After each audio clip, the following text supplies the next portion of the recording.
Bonjour et bienvenue dans cette nouvelle vidéo. SolidWorks se propose de nombreuses options pour améliorer son expérience utilisateur dans SolidWorks. Dans cette vidéo, je vais vous montrer un certain nombre de réglages qui peuvent être utiles et que je vous recommande grandement de mettre en place pour justement améliorer votre expérience sur le logiciel. Les options du système sont accessibles depuis l'outil ici en forme de roue dentée. Vous avez deux onglets, options du système. Tous les réglages que vous allez faire ici vont se répercuter sur tout le logiciel SolidWorks.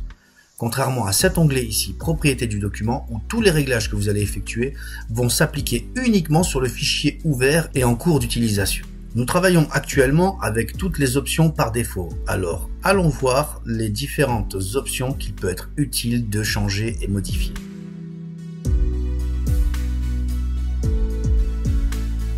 Dans l'onglet Options du système général ici, il peut être intéressant d'activer la barre de blocage. Si je clique sur OK, vous voyez la barre orange qui vient d'apparaître et que je peux justement descendre dans l'arbre de construction. À l'endroit où vous allez la positionner, vous allez protéger toutes les fonctions qui sont au-dessus d'elle. La preuve, ce petit cadenas qui suit chaque icône. Cela va avoir pour effet de protéger et d'empêcher la reconstruction de ces fonctions et d'éviter une mauvaise manipulation sur ces dernières.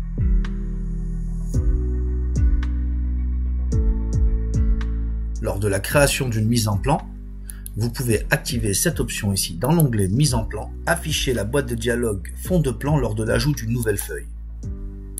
Concrètement, quand vous avez une première feuille ici, la feuille numéro 1, si je clique sur la deuxième feuille, j'ai une boîte de dialogue qui me permet de choisir un autre plan. Par exemple ici, je peux vouloir choisir un fond paysage A4. Du coup, entre la feuille numéro 1 et la feuille numéro 2, je n'ai pas le même fond de plan. Sur la feuille numéro 1, j'ai un format A3. Sur la feuille numéro 2, j'ai un format A4. Si cette option n'est pas activée, donc je vais la désactiver pour vous montrer ce qui se passe. Quand je clique sur une nouvelle feuille, il me met automatiquement le même fond de plan que la feuille précédente. C'est pas forcément judicieux et ça m'oblige à aller modifier systématiquement le fond de plan quand je souhaite en changer.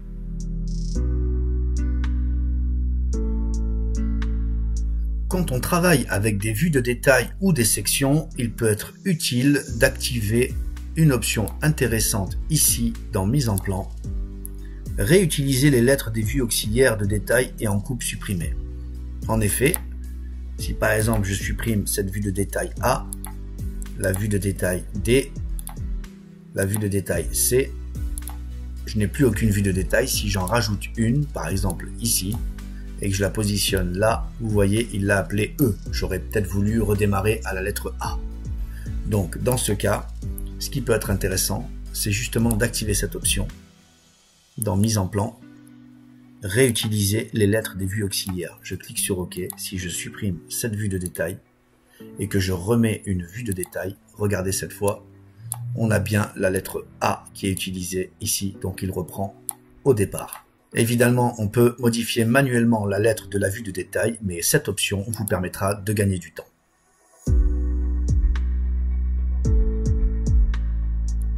On peut, pour une raison ou pour une autre, vouloir retirer ici l'arrière-plan gris dégradé qui se trouve sur la vue de mon modèle.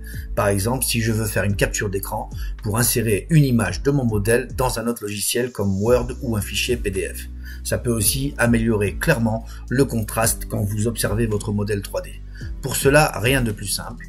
Toujours dans les options ici, dans l'onglet couleur ici, vous avez arrière-plan de la fenêtre, vous cliquez dessus et ensuite sur éditer. Vous passez en couleur blanche et on clique sur OK. Ensuite, au lieu de cette option, on va utiliser Uni, couleur d'arrière-plan de la fenêtre ci-dessus et on clique sur OK.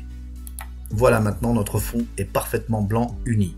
Si je veux faire une capture, par exemple, de ce modèle 3D, je clique sur copier, je vais dans mon logiciel de bureautique et je fais coller.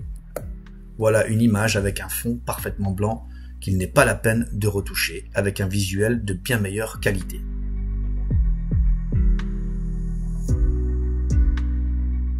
Un réglage hyper important dans SolidWorks, il s'agit justement de l'orientation automatique de la surface ou du plan d'esquisse.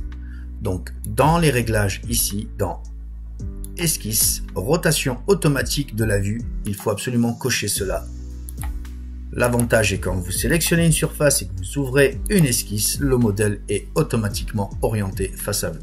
Je clique cette esquisse et je montre aussi que c'est le cas avec les plans standards. Si je prends le plan de face et que j'ouvre une esquisse, il est automatiquement orienté face à moi et me permet de dessiner rapidement.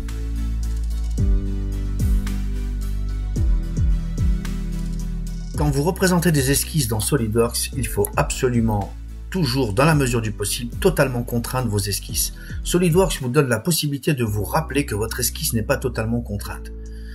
Si je clique sur le plan de face et que je crée une esquisse assez rapide, juste pour vous montrer cela en image, je dessine tout simplement ça et je vais tracer une ligne de construction en diagonale ici. Si je valide mon esquisse, elle est validée sans la moindre problématique. Éditer l'esquisse. Dans les options ici, dans l'onglet esquisse, je vais lui demander d'utiliser des esquisses totalement contraintes. OK. Finalement, grâce à cette option, SolidWorks va me contraindre justement à totalement contraindre mon esquisse. La preuve, si je valide maintenant, il me dit cette opération nécessite une esquisse totalement contrainte. Il est très important de veiller à ce que vos esquisses soient toujours contraintes par des cotations ou par des relations. Là, par exemple, je vais contraindre le centre du cercle sur le centre de la diagonale et je vais rajouter pour finir ici une cote de largeur ainsi qu'une cote de longueur. Voilà, on voit que le cercle est encore bleu et ici on a bien le message comme quoi mon esquisse est sous contrainte, donc il suffit de coter le diamètre du cercle. On va mettre 50, entrée. Toutes les entités sont noires, l'esquisse est totalement contrainte comme indiqué ici. Si je valide l'esquisse, cette fois je n'ai pas le message d'erreur. Du coup, j'édite l'esquisse et je peux appliquer une fonction rapidement. Veillez à toujours totalement contraindre vos esquisses.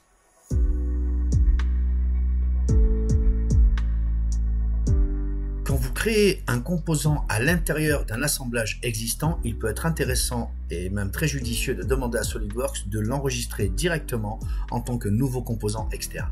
Pour cela, dans les options, vous allez dans l'onglet Assemblage et ici, enregistrer les nouveaux composants dans des fichiers externes.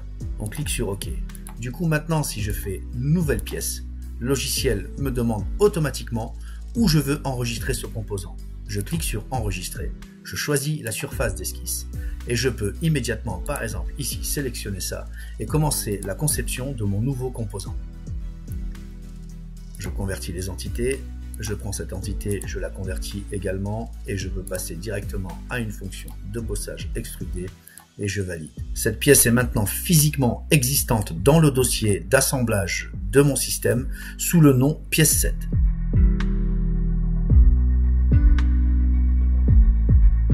En phase de conception, il peut être utile de nommer au fur et à mesure les fonctions que vous créez dans SolidWorks. Pour cela, dans les réglages, vous allez dans Feature Manager ici et vous cliquez sur Nommer la fonction lors de sa création. Du coup, quand par exemple j'applique cette première fonction ici, la base bossage révolution, je valide, j'ai tout de suite la possibilité de taper son nom. Ça vous permet de garder un arbre très clair et de retrouver les fonctions beaucoup plus facilement dans l'arbre de construction SolidWorks.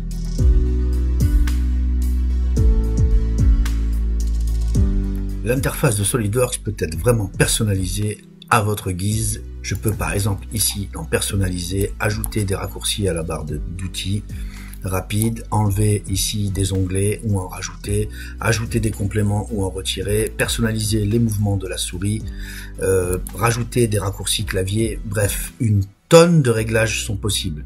Une fois que vous avez votre interface comme vous le désirez, par exemple, moi je peux rajouter des outils agrandis, montrer les infos de bulle, je vais l'enlever, et utiliser des boutons avec du texte, je vais garder que des boutons comme ça. Une fois que votre interface est personnalisée, vous pouvez parfaitement l'exporter ici, enregistrer, restaurer les paramètres. Cette boîte de dialogue va vous permettre d'enregistrer tous vos paramètres, vos réglages, vos options et vos personnalisations afin de les restaurer sur un autre ordinateur pour retrouver exactement la même configuration.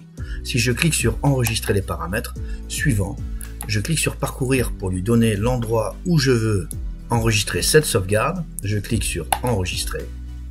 Et donc j'ai coché ici toutes les options, vraiment tous les réglages que je veux enregistrer dans ce fichier de configuration et je clique sur terminer. Ont été écrits, parfait, je clique sur OK. Maintenant, si vous changez d'ordinateur ou si vous voulez personnaliser toute une salle informatique avec exactement la même configuration de SolidWorks d'un poste à l'autre, vous allez directement sur l'ordinateur concerné. Vous allez ici dans enregistrer, restaurer les paramètres. Cette fois, vous choisissez le bouton restaurer les paramètres. Suivant, vous cliquez sur parcourir pour lui indiquer votre fichier de sauvegarde ici des paramètres. Donc, pareil, vous cochez ici les options des choses que vous voulez répercuter sur votre interface sur le nouvel ordinateur où vous vous trouvez. Vous cliquez sur suivant et terminé. Il va automatiquement restaurer l'ordinateur dans la même config que celui sur lequel vous avez enregistrer ces paramètres. Il n'y a pas qu'une seule façon de configurer et de personnaliser l'interface SolidWorks, mais les quelques réglages que je viens de vous montrer devraient pouvoir améliorer votre environnement de travail avec SolidWorks. Alors à très bientôt dans une prochaine vidéo.